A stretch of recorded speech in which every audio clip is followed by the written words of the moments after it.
Welcome back. This is Joel Franklin Kinney. This is Coffee Break with JFK Podcast with our special guest, Dirk Sullivan from Love on Ice, guitar player extraordinaire. Tonight's sponsor is Quisp.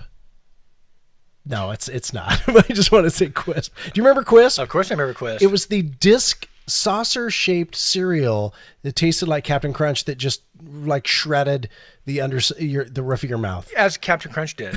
Right. After your third bowl. That just reminds me of college. It's like bong hits and Captain Crunch and just my roof of my mouth gets completely just shredded.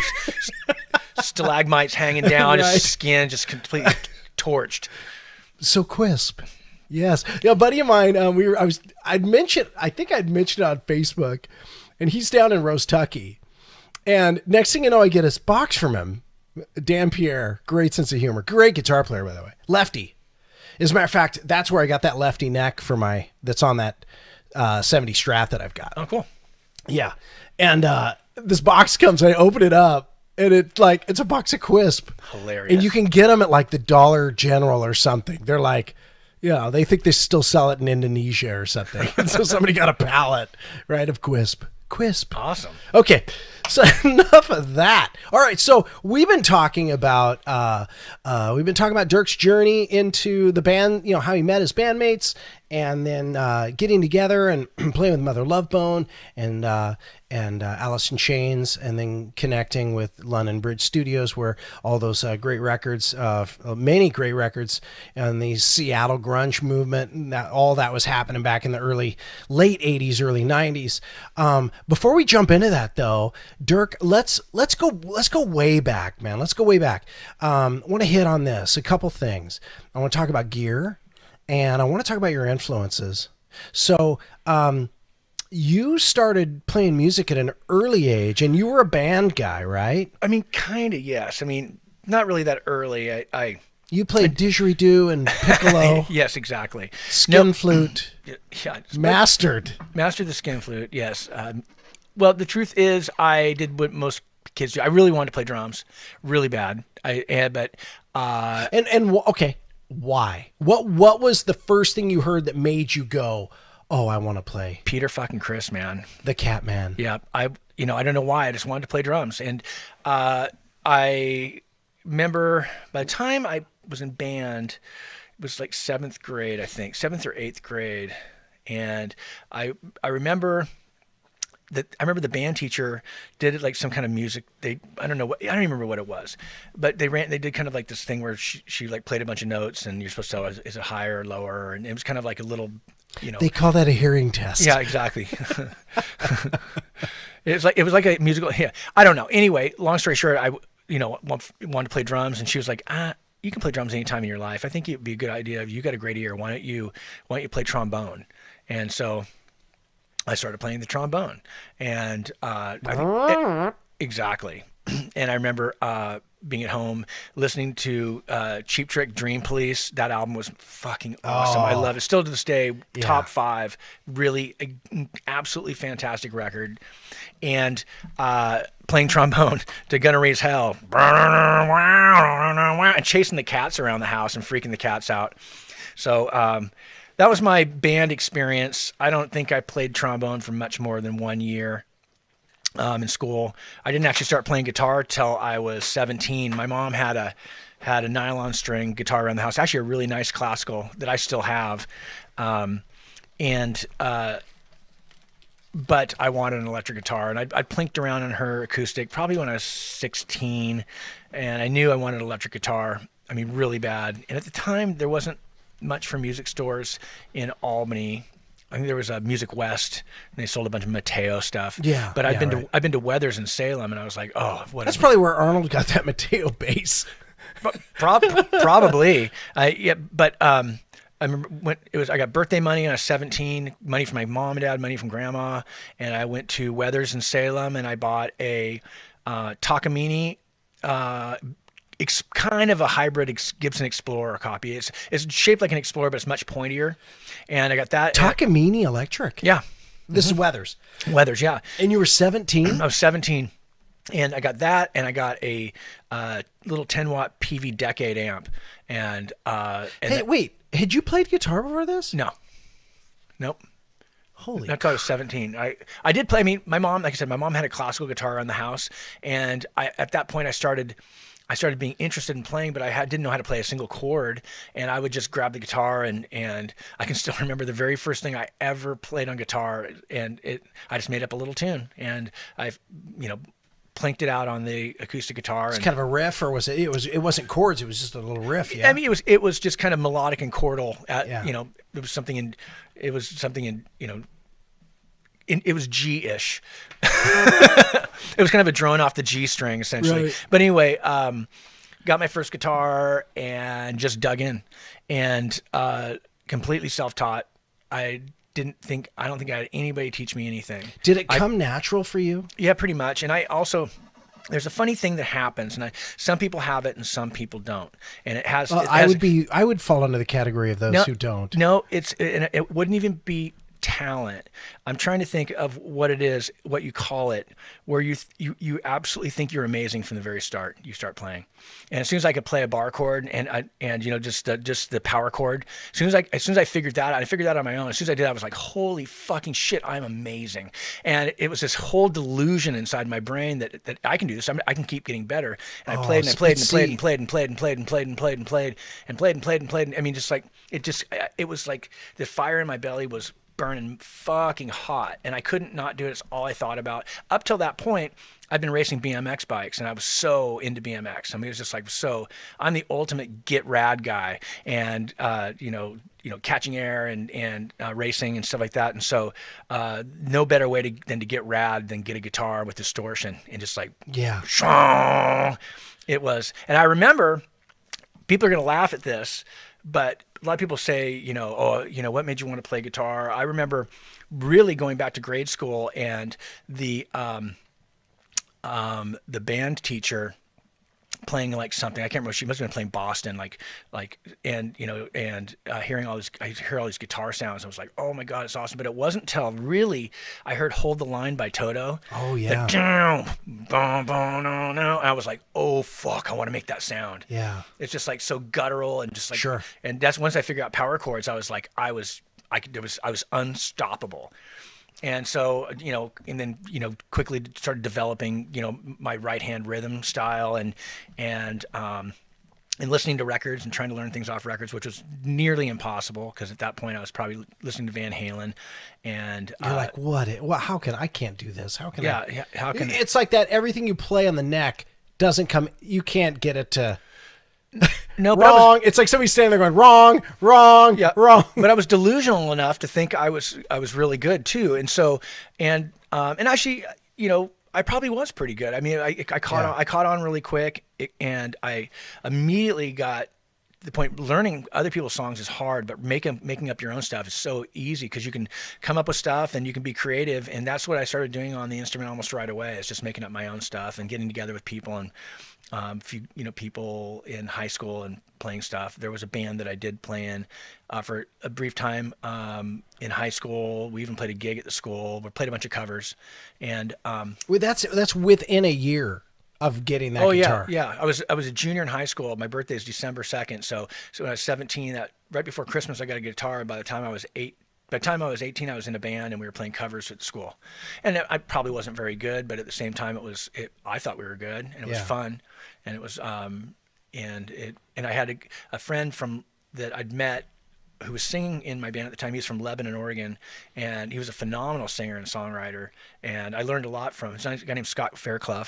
And I learned a lot about making songs from him. He wrote all the time, and he would multi-track with different he had 2 tape recorders, and he would record his rhythm track, and then he would play it back and sing over it, and then track it to another tape recorder. Right. And he was bouncing them back and forth, and he was actually making some cool stuff. He actually lived at my house for a little while. I had buddies that would do that, and he lived at my house for a little while. He taught me how to do that, and he would go in the bathroom and sing a track to get reverb from the bathroom, and it's like, man, that sounds really cool. What a great song! And so because of Scott, he really inspired me to make my own music and to write, and that's kind of what happened. I think Scott I would love to know where that guy is now.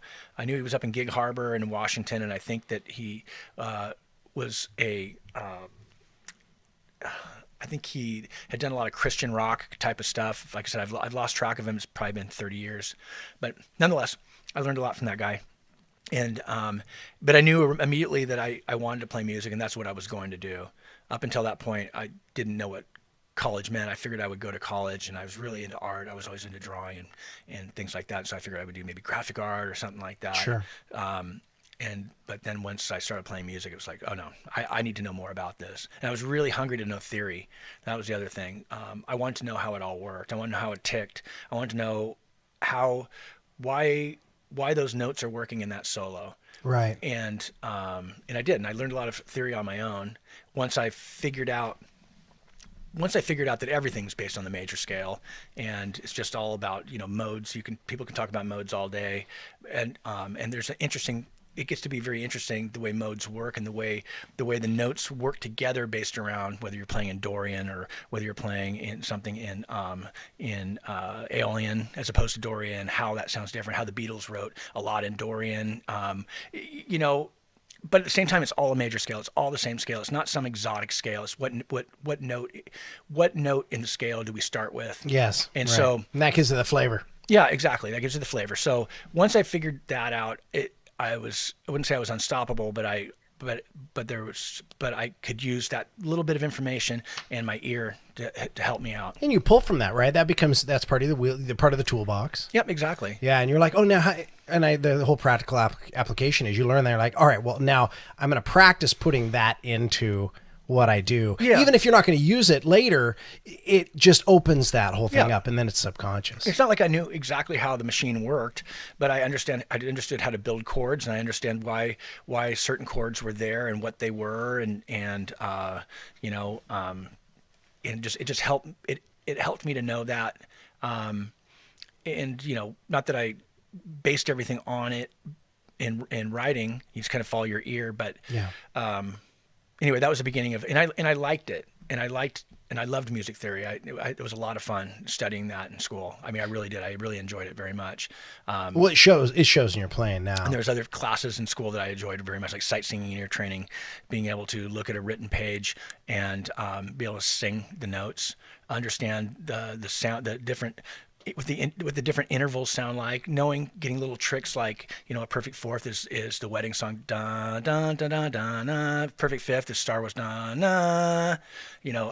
Sharp four is Maria Ma, or Simpsons, the Simpsons. Look at you, man. Yeah, but it was like getting to know that stuff. Yeah. I mean, I really did. I really loved it. And it helped later, because I'll tell you that's the stuff that's so great about hearing all your playing from, obviously, and I just know it from the EP and Nude, is you're not just hammering out these really typical riffs. There's so many great little things in between that make so much of your playing so interesting. Well, thank you. Yeah, but here's the thing though. Here's the if I can gush as a fan, as a super fan, this is what made the Van Halen stuff so great. Is it's so there's elements of it that are outside the box. Oh yeah. That make it like, that's really smart and that's really kind of brilliant or whatever. But then it was also so right sounding, so correct, and it was familiar. Mm-hmm. So you don't really, it's hard to teach people. When I used to teach, and it was really hard to teach people to just have like the discretion to have stuff that's familiar, but yet unique and different. That's a part of having that beauty or the strength of being a good songwriter. Sure. Right. It makes your ear go somewhere. You're like, oh God, and that's why the Nude stuff is so strong. And also, I think a lot of it's simple. It's simplicity. Like a lot of times, music doesn't have to be complicated. This all from a song structure standpoint, everything on that record is just, it's fucking bonehead. It's just super easy. There's nothing, most of the best rock and roll is I wouldn't call it bonehead, but it shouldn't have to be complicated. Well, yeah, I mean, obviously it's not Jeff Beck, it's not, Coliseum 2, it's not, Robert Fripp, right? Yeah. But it's still, man, I mean, you're being really humble. I mean, that whole record, there's some incredible riffs. I mean, I remember the first time I going, hey, this is how I play it. How'd you play? And then I'm like, what? It was what I tried to figure out your riffs for some of the songs, and I'm like, this isn't even close, man. The satellite, just for you listeners, the satellite dish on Bubba is getting way too close to Wolfie. Wolfie keeps attacking Bubba. Okay, so real quickly, I want to ask you a couple things. If you can briefly tell me, what was your first real guitar you got, where you're like, this is my kind of dream guitar, I've arrived, kind of a thing. And then what was the first real amp that you got? Okay, good question. My second guitar I bought, and I think I bought it when I was 18, I bought a Ibanez Roadstar. And it was a pretty damn good guitar. I still own it. It's super beat up, and it's got a different neck on it now, and it's got a Floyd Rose on it now, and it sits in a closet somewhere. Strings are black. Yeah. The G string's missing. No, I think everything's on it. But anyway, that and then I went through a couple stages of PV amps just because it's what I could afford. I had to paper out. I didn't have a lot of money. My folks didn't have a lot of money, and so I had to earn everything I got. So I slowly earned things. The first good, powerful amp I ever bought was a Carvin, 100-watt Carvin. Well, they call it the Legacy now, but in those days it was. Well, yeah. Prior to that, it was essentially a lot of it was a ripoff of a Mesa. Yeah, it had the five-band EQ. Yeah, exactly. Right, little fader. Yep. So I had a 100-watt one of those, and it was a combo. And I remember I played the shit out of it. And actually, that EP you're talking about was all played on that. Oh, I did not know. Yeah, it's played on that. It was a combo. Yeah, it was a combo, and I used to have to use duct tape to hold the tubes in because the tube sockets were kind of loose. And if I played too long and it got too hot, the tubes would actually fall out because they were top mounted tubes. What? True story. Yeah, but yeah, I that, and I think it was that amp and a Blues Breaker. I used a Tube Screamer. A Marshall Blues Breaker pedal. But it was a Marshall Blues Breaker pedal, and that's how I got the guitar sound for that record. Wow, it's a much darker sound. It's funny, I didn't realize that, because when I saw you guys were all Marshall. Yeah, and then when Love on Ice got signed, we bought a whole bunch of carving gear, and we bought a couple full stack, 100-watt full stacks, and we quickly took the grills off, spray painted them, so we had a whole white stage. So all the cabinets were all white. It was really cool looking. Wow. And then we went to record Nude, and like in the first week of recording, the amp goes down. Were you still using the combo? No, by this time it was a 100-watt head. Where was the cabinet. combo? Just probably traded it in. No, I still had it. I remember giving it away at some point. I pulled the speakers out of it. So I blew the speakers. Something happened to speakers, and so I blew them out. And then I used to run that combo through a 412 cabinet, and that's how I recorded Nude, or not Nude, but before. Okay. And then I still had a Marshall cabinet, JCM 800 cabinet. Yeah. And then what did I buy next? Oh yeah, then we were recording Nude, and Rick drove me down to whatever the mega music store there is there. A buddy of his worked there, and I bought a Marshall JCM 800, but it was one of the 2-channel 800s. Right. I can't remember what they call it. There's 4 numbers with that one. Yeah, it's the same one that Tom Morello uses. And Slash. That was Slash's favorite. Yep, it was a good sounding amp. And yeah. And then my buddy Kelly Gray, who I became really good friends with, who ended up starting to record our second record, I believe. But Kelly was hanging around the studio a lot, and great guitar player. And he helped me with tones and sound, and he kind of helped me to dial things in, and was always there and really just super positive influence on me as far as like how to get great sounds in the studio. Well, Nude, man, that Marshall tone you have on that record, that's when I heard the record, I was like, God, it was crazy, because it's like you really were. And I've told you this before, it was like kind of everything I heard in my head that I would play, like if I, and at that time, did I have I had a half stack at that point. But I loved it's so in your face and tight, and Rick really had that nice bottom end, really nice chunk, Essentially, and basically the tone I would get was I would get as much, because those amps didn't have a ton of gain. Yeah. But I get as much gain as I could get out of the amp. I'd turn everything to 10. I could, and then which would give you just a slight bit more distortion than like a Malcolm Young sound. Right. And then I would use the Blues Breaker pedal just to Just a slam the front end of the amp. Right. And so basically it would be the gain's on 10, the volume's on 10, and the tone is like just south of 12 o'clock. Right. On the tube screamer. Yeah. Or on the blues breaker. Blues I tuned both of those exactly in the same way. It's like, how much gain's it got? As much as it can. I roll it all over, crank the volume up, and that's how I got the tone. And then, and the funny part was I got most of my clean sounds with that same amp by just turning the distortion off or the pedal off and just rolling the volume off on the guitar. And I've always used a volume pedal. One of the first Christmas gifts I got from my mom was a volume pedal. And I was like, and it quickly became part of how I get sound. And a volume pedal is a very different way to get to decrease volume than your volume knob is. It affects the sound very differently. And so you can get great cool combinations of sounds just by combinations of volume pedal drop, volume drop on the guitar. Sure. But and so I've always done a lot of use a little bit of ambiance and do a lot of swells and things like that. And that's always been something I've kind of, have done. I use the volume pedal a lot. Sure. Well, let's talk about your when you came across Les Pauls, and you've been a Les Paul guy for a long time. I have. Well, the funny thing was, I had when the year we were living in Corvallis, Steve Vai had released 500 of the green gem. The monkey grip green guitars, and they had one at the music store there in Corvallis, and it was $1,400. I was like, oh, I want that guitar so fucking bad.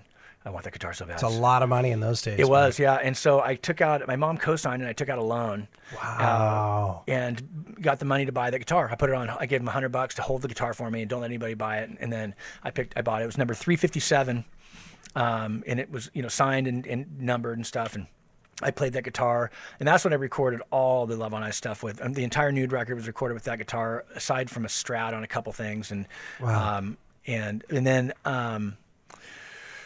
at some point, and then I kind of Dan, when we got signed, Dan wanted a new guitar, so he bought a Les Paul Classic, but by the time we were Dan wasn't really playing guitar in the band, and so at that point for playing live, I got to the point where that green guitar is super douchey. I'm just not going to play it out live. Well, because you guys were playing with all the alternative bands, right? Yeah, the alternative rock bands. Yeah, and I didn't. It got to the point where it's like, well, I don't really want the guitar to say too much about me. I don't want it to look like it's like, oh man, I'm trying to be like Steve Vai, or I've got this guitar, and that I kind of started feeling like, just like, yeah, that's not really the vibe I want to. That's not what I want to portray. Yeah. And also, I got really good at using the tremolo as well too. There's a lot of things that I could do with the whammy bar with the Floyd Rose that were a crucial part of the sounds on that record. Oh, absolutely. A lot of harmonics and a lot of not really as much dive bomby stuff, but there's just some stuff with it, and it was, like I said, it was part of my sound. And so I also felt like I didn't want to be relying on the whammy bar anymore. I was like, you know what? Let me go see if I can do this without it. So I started playing Dan's Les Paul Classic, the purple one. Well, no, that was the one. My main guitar now, and to this day, is still that guitar. Oh, that's the Cherry Sunburst. Yep, yeah, and I took the guitar from Dan. He never fucking got it back. And then. Did you ever pay him for it or anything? Well, I mean, no. I mean, when the band broke up, I mean, it's stuff. Dan ended up with the big PA. He ended up with all the stuff. I mean, the guitar was just a thing. I mean, and also, and it became evident. I played the guitar well, and it was my guitar. It was Dan only probably put like 12 hours on that guitar, and I put another 10,000 in on it. So so I think it ended fairly with gear. And then along the same time, I bought a limited color edition lavender Les Paul that I really, really wish I still had. I traded it for a Tele, essentially. I took it into Bob at Guitar Crazy, and I wanted to sell the lavender guitar. And I was like, and Bob's like, going, yeah, those fancy color ones don't sell well. And he only gave me $650 for it at the time. He sold it the next fucking day. Oh, I'm sure he did. And that is a fact. The next day, and I remember the guy who bought it. And it's one of those dumb things. I wanted a Tele, and it's funny because the Tele was at 12th fret. It was a 78, and it was $650, which was a great deal. I mean, a great deal. That guitar's worth 3 times that now. Right. Maybe. Right. But probably is. And so I sold that to get that. Whatever. Long story short. there you go. Wow, man, I love how it really transitioned from, the Takamine. I didn't even know Takamine made electrics, but maybe I do. I just thinking an old guitar player ad or something. Yeah, and I've got no idea what happened to that guitar. Honestly, I couldn't. And the PV Decade, that little 10-watt amp. I've got no idea where that went. That's awesome. I couldn't. Those things just disappeared. And it's possible the Takamine got destroyed sometime along the way. I remember there was a point in time where everybody that would come to the house when I lived in Gresham at Mount Hood, I had a little X-Acto carving kit, and I had people carve their initials in the guitar. And so at one point in the time, the guitar was just covered in carvings. Oh. It actually was really cool. That's awesome. Yeah, so people were etching their names in it and etching designs in it, and so and I think we used it to play hockey one night, and it probably got destroyed along the way. Wow. Okay, so let's tell me here. How did you get into how did the whole Ted Bill and Ted thing come about? Okay, yeah. So you finished the EP. Yeah, finished the EP.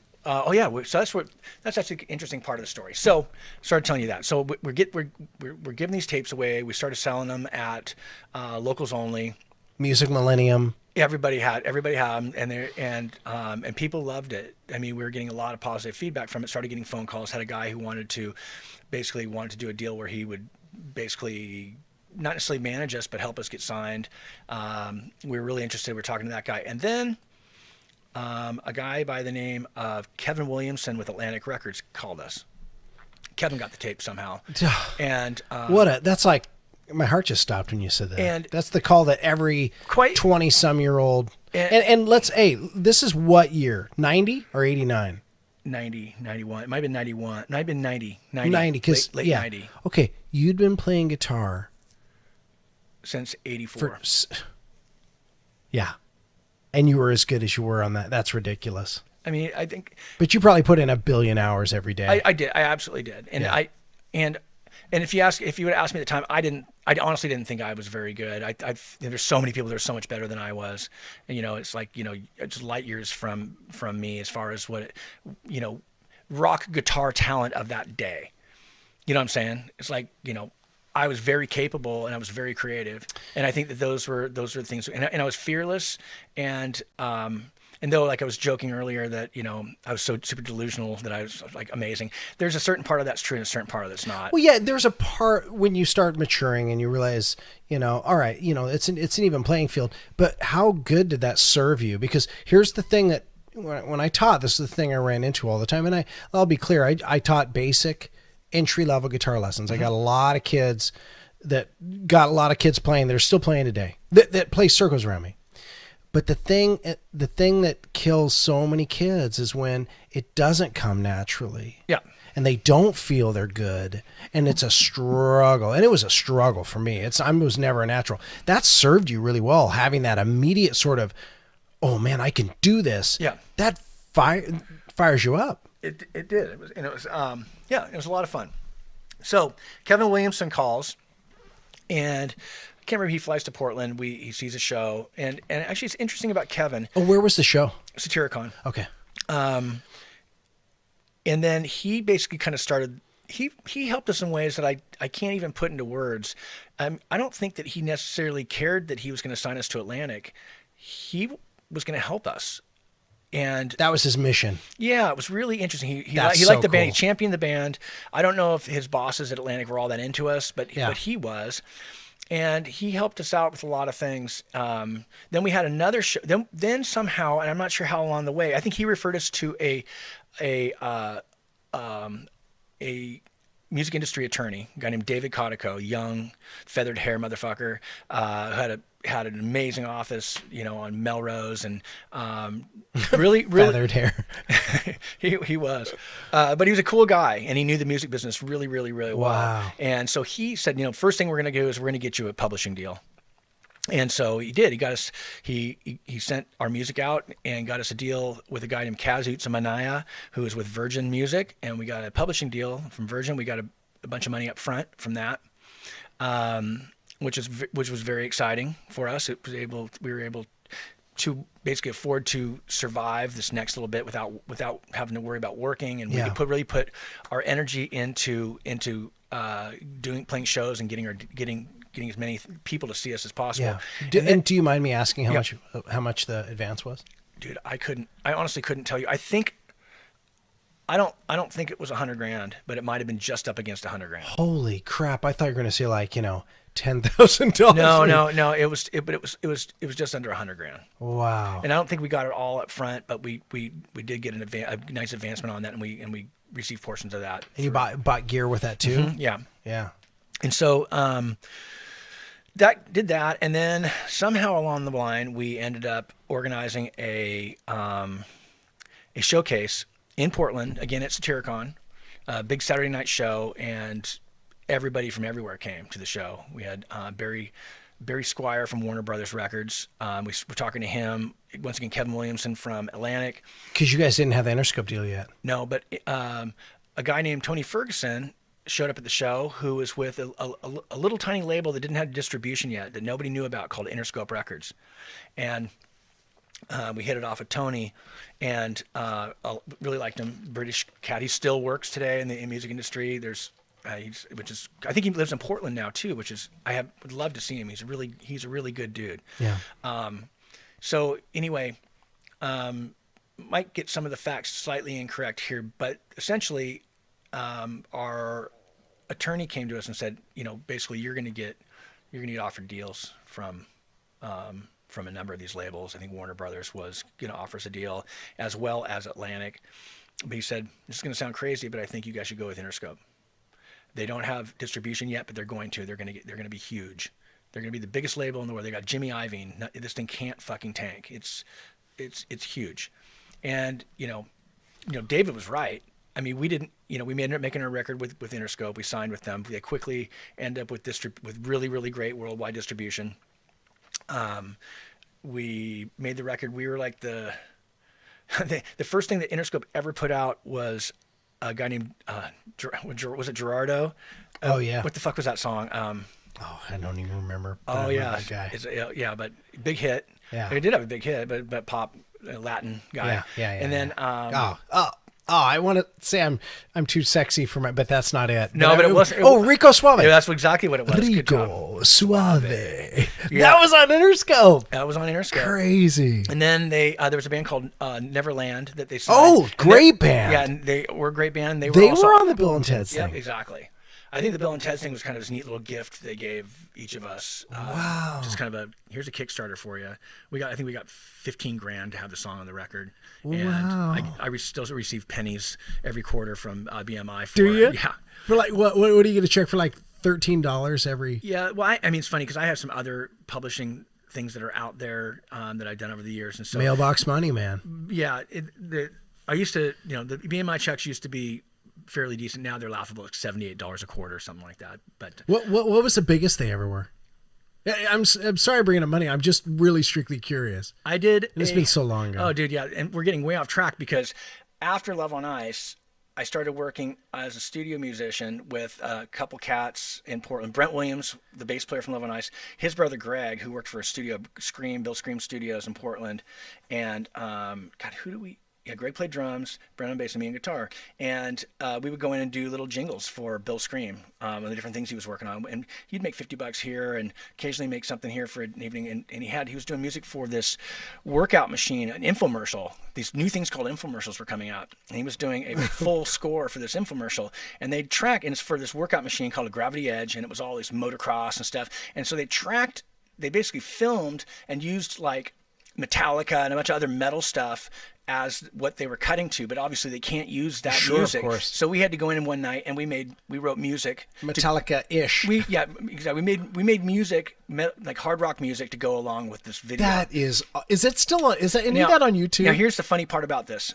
Probably is. It probably could find the Gravity Edge. I have never looked for it. But here's the thing that's crazy about this. So we did that. It was kind of an all-nighter gig. We wrote and put down a bunch of music. I don't think it was any good. It couldn't have been.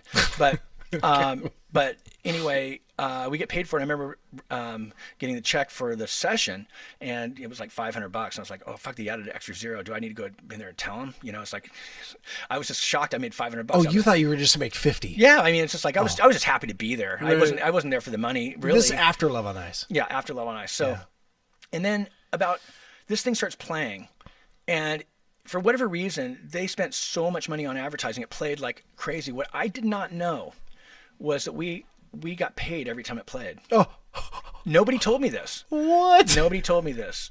I think Rick Warritz was involved in this too. Because you get songwriting credit. Yes. That's so check this out. crazy. I ended up making like 50 grand on that thing, if not more. If not more, my BMI checks. My first one was like $35,000. When that came, did you know that was gonna? I heard it was gonna happen, but did you know? You heard that it was gonna be that amount? It was gonna be big. Oh, yeah. I remember Greg Williams. And you think, well, maybe 5,000. Yeah, Greg Williams calling me and said, "Dude, this thing's blowing up. It's blowing up. It's playing all over the place. We're gonna make a bunch of money." And listen, and Dirk, you're huge in Japan. You guys are gonna tour. If only, God, you're gonna tour with the workout machine. Yeah. But you're gonna be in the backup band. You're huge in Japan. Right. Well, that would have been a fun alternative reality. Right. But the reality was, and 35K. Yeah, and that was the first one, and so anyway, I was able to buy a house, and I was able to contribute to buy a house, and that's ridiculous. Yeah, it was all just really cool. So I think we made a little over 50 grand in total. They got a big check and then another pretty decent check, and then they kind of dwindled after that. And then we started doing that same group of folks. We started doing these other things, and the next thing we did was this thing called an alternative rock box. And at the time, advertisers need material, and they need stuff that doesn't cost them as much as like, let's say they were going to do they want to use anybody's song on a commercial. It's expensive. So this company, Sonaton, made is it Sonaton? Is that who did it? I'm drawing a blank. But anyway, they made these. They had different genres of music, and we got to do the alternative one. And so we went in and we made a whole record of alternative like riffs, and we would do a 1.5-minute version, a 90-second version, a 30-second version, a 15-second version, and a 10-second version, and they went on the CD. And did you know what you were going to do going in? Yeah. Well, did I know what riffs were going to play? Yeah. I think we all kind of got together a couple times, and we figured out a few things we wanted to do. Were they any of them like, all right, so you watch some of the unauthorized documentaries on like, behind the music with so and so. Oh yeah. And they can't play the music. So they have a fake version of it. It's like there's like one note different. Exactly. Did you guys do stuff like that, or did you? It wasn't as copycat as that. It was more alternative-ish. Here's the vibe. Right. Yeah. Right, just more just like rock.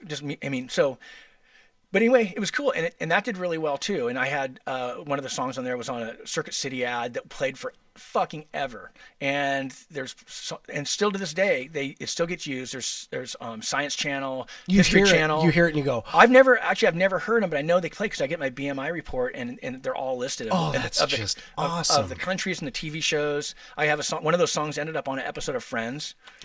That is so cool. Yeah, which is kind of fun. We're not talking any real money here, but it still was fun, and it was a neat thing, and it's allowed me to still to this day file as a musician with the IRS. So it still says musician on it. Even though I own a high-end tile installation company, I still file my taxes as a musician. That is fun. Yeah. That's all such great history, man. So. Yeah. Let's jump into a couple things here. Let's go back. I want to finish up on the Love and Ice thing and how that whole thing kind of went down. And what we're just gonna run this. We're gonna run this a little longer. Let's talk about how you and I became friends. Oh, sure. And we don't have to drone on too much about that, but it's I don't think people realize what a super fan I am of Love on Ice. And do you remember the day that you got the phone call? Yeah, well, I remember. Weren't we messaging on Facebook? Yeah, messaging on Facebook, and I think I found you through Dan Polidori, great guitar player, absolutely phenomenal guitar player. Go back real quickly. So they hired me as a singer to join their band Lawless. Okay, and they played those Monday nights at Satyricon before I had joined. And they're like, yeah, it's this kind of shithole in Portland, and there's like 6 people, but it's really fun. And I remember, guys, we got to do something bigger than that. And what's crazy, and this is like 86 for me. Wow, so it's way before. Yeah, 86, 87. And so I'm like, no, 86. It was 86. I was right out of high school. And I'm like, but I remember them talking about, I think they knew you right about, because it kind of, I still stayed in touch with them. I knew Dan's sister really well, Michelle. Yeah. She was dating a good friend of the band's, and you know, she became just a good friend of everybody's. Awesome gal. And I met Dan through her, and so that I probably got to know Dan around 90, 91. Okay, so that was much later. Yeah. And so they were still doing the Satyricon Monday night things. Yeah, and I actually played a gig or two with Dan. I sat in, I was, God, I can't remember what it was. It was like, I think played a thing, and Dan will have to remind me. I played acoustic guitar on something with him, and he was working with a female singer some night at Key Largo at some point along the way. I mean, I'm drawing a super blank. I mean, I've got super mushy stuff in the brain, but yeah. And Dan's a phenomenal guitar player. I remember him playing the opening of the Cliffs of Dover, and I'm just like going, holy fucking shit, dude. Yeah, You're he's outstanding musician. Great guy too. Yeah. Oh, he's all right. Okay, so I tracked you down because, man, here's the thing. Love on Ice just went away. Yeah. And I was such a fan. And and then I had heard that there was another record that never got released. Mm-hmm. And obviously the guys, the band guys I was with back in the Naked Faith days, Thunder Jelly days, we followed you guys. And then the band just, I think we heard it through, because, Todd, our bass player, had quit, was playing with John Hughes, who was the original singer, Love on Ice, or whatever band group you guys had. And he was in a band called Agrobatch with him. Oh, yeah. And so I had heard through the grapevine, they broke up, and there was something like a lack of, things didn't, they didn't work out with the record label or something. And I didn't know, I had heard rumors that were kind of shitty rumors, but I didn't know the truth, and I never wanted to really say. So thank God for MySpace and Facebook, and I find you on Dan Polidori's page. And I sent you a friend request. Yeah. And we started chatting a little bit. And you had to be like, oh God, this guy's he's got to be a stalker. No, not at all. I was thrilled that somebody was interested. And I could tell that you were somebody that I could trust, and that obviously you're a musician, and it just felt right. So I remember, you coming over to my house the first time, and I enjoyed it very much, and our friendship that we've built over these years is basically phenomenal. Oh, thanks, brother. And it means the world to me. Oh man, and it means the world to me. I mean, we're essentially the same age. And I remember calling you, hey, can I call you, man? 42. Can you take 40, we're both 42. Quick phone call? We talked for 3 hours on the phone, and you just I remember you just being shocked that I was so interested in, how did it happen? Why did you guys break up? What, and you just, I remember at first you were very reluctant because, you were shy about it. I'm sure you weren't really sure my angle, because you're kind of bearing your soul to somebody you've never met. But man, you opening up about it and just giving me the ins and outs and all that stuff, and we don't have to necessarily go into any of that, any of the sad, dark stuff. But you knew I was a musician, and I've had my heart broken in bands too. Not that you necessarily had your heart broken in Love on Ice, but I know you put a lot into it. And it had to be disappointing. I know it was, from conversations, it was disappointing to Stan. It was disappointing to you that it didn't continue. Yeah, I mean, I think that we thought we might be able to, rebuild it. I remember this really a weird story, just a bizarre story, but there's a lot of symbolism in it. I remember the day that we basically just kind of disbanded the band. We were going to LA to do another showcase, and we were about ready to go do this, and we were all just like, oh fuck, we can't do it. Things were just too damaged. There was just too much damage. It's like, no, we got to call it. And we sat down with Dan, and we ended up calling it. And then was anybody fighting for it to keep going? No, I just think there was just a lot of disappointment. I'm not going to go into anything. I think it was just time. It's just like it was just time. And I think at the time that it's possible that Stan and Brent and I thought maybe we can still do it. Maybe we can rebuild this band. And I remember going to the coast. Brian LaFelt at the time, who was a really good friend of the band, still a friend of mine. Sweaty. He was Sweaty Nipples. Brian and Les Evans, another really good friend of ours. We went to the coast that we just got in the car and we drove to the coast. And I can't remember if Brian's mom had a place at the beach or there was a place somewhere that we were able to go. And this was you, Stan, me, Stan, Brent, Brian Lefelt, and Les Evans. but not Dan. Not Dan. Okay. No. And so we drove to the beach, and I remember we were probably smoking just a shit ton of weed. I would have after imagined that was happening, and drinking, and just kind of like getting outside and just being out. And bizarrely out of the blue, there was a creek, a little tiny itty bitty river that was running, from one spot in the hillside and running down. And we all at one point decided we want to try to reroute it. Can we dig and can we reroute this thing? You guys were high as fuck, weren't you? Well, I don't know about that, but I think what it was there's bizarre symbolism in it. And I think that and I never thought about it until much later. It's like, wow. Can we change the direction of this thing?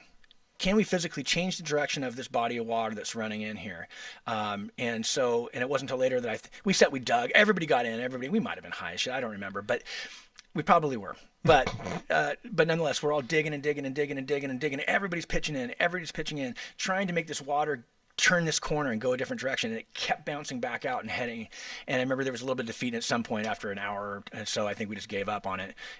But I remember looking back on that and saying, yeah, you know what? There was something really interesting about that moment.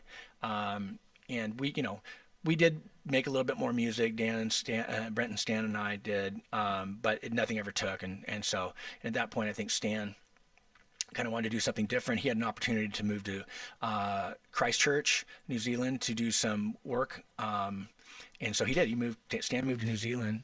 Brent and I did a little acoustic thing for a little while.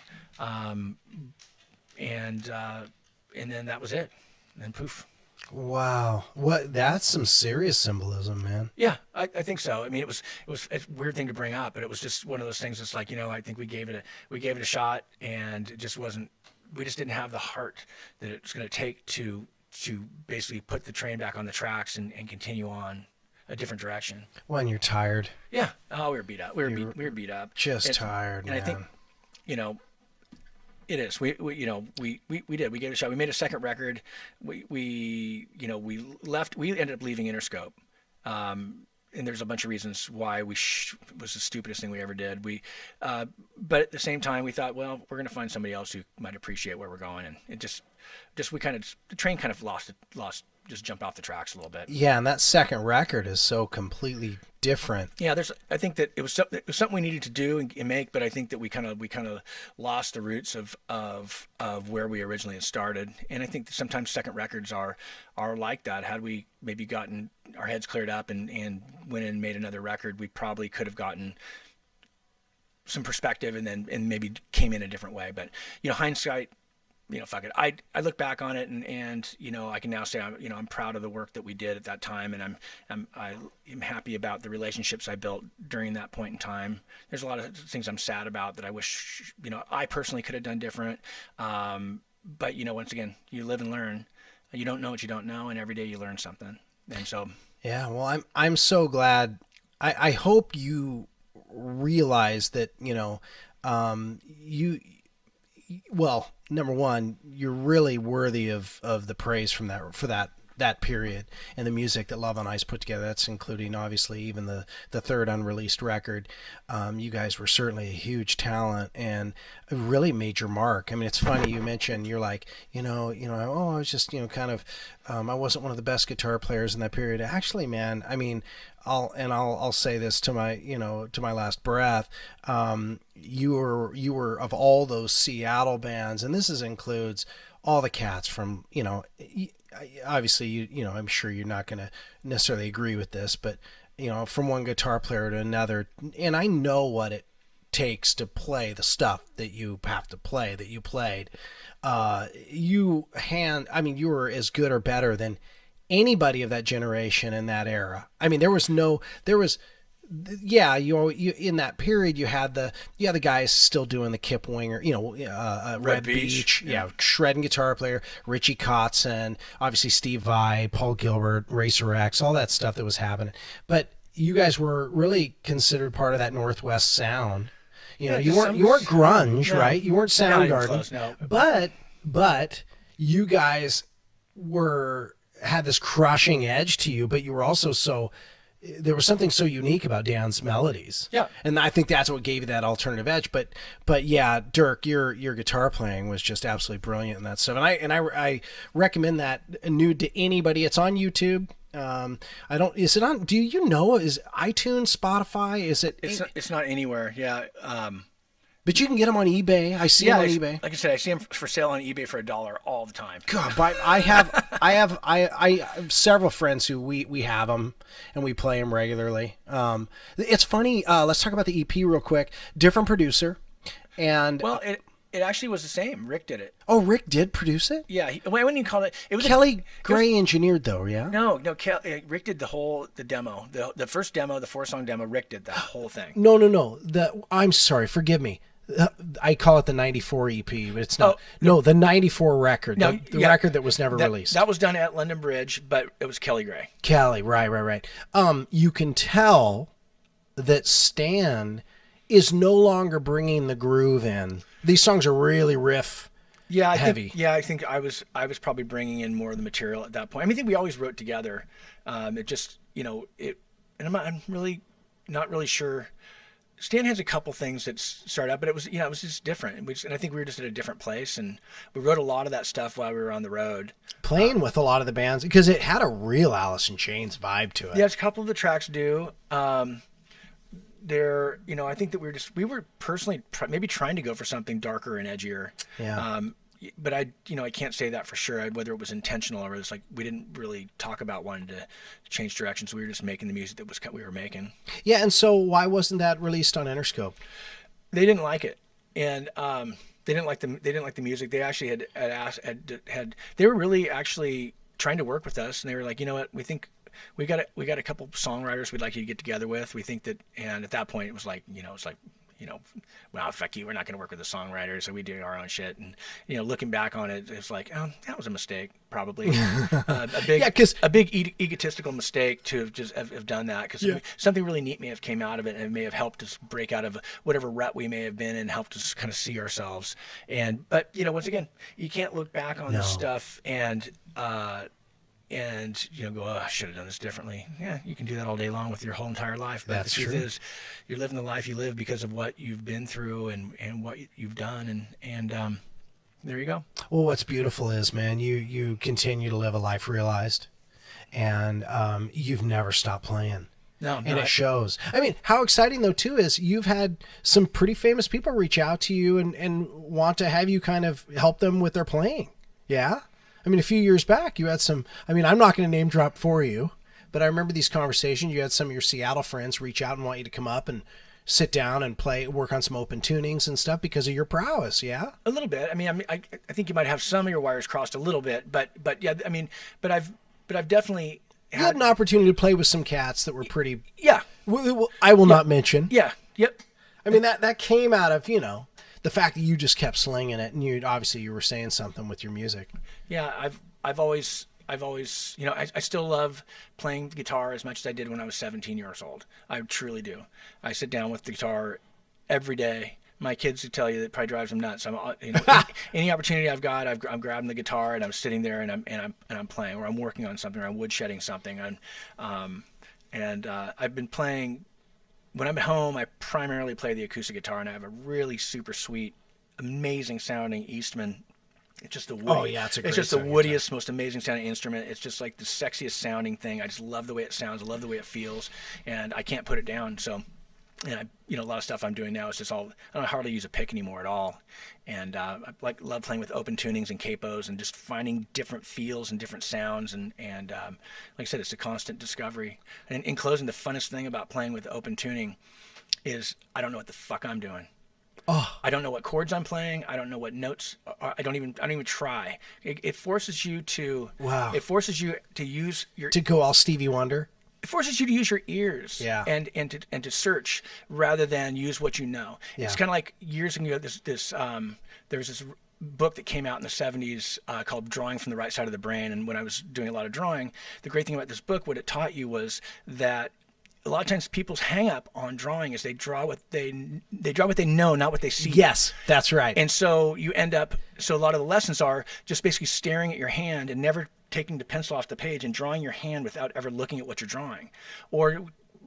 And that's really what it is. And so, because you're drawing you're expressing your interpretation, and it shouldn't be. You should be recreating that exact shape. Yeah. And the hand was that's interesting, because they teach that in art, that the hand is the first thing, because it's one of the easiest things to mess up, that and the human head. Well, and then you also start drawing what you think you know, what you know, rather than what you see. Right. And so the same thing, that's kind of the analogy I have for, playing with open tunings. I've been playing in the E minor tuning lately, and just willy-nilly putting the capo wherever I think, put it here, bang, and then just playing things. And I've found some melodies that are just so freaking rad, and I have, I think they're in the key of G, right. But it forces me to use my ears and to play what I hear inside of myself, not where my hand wants to go.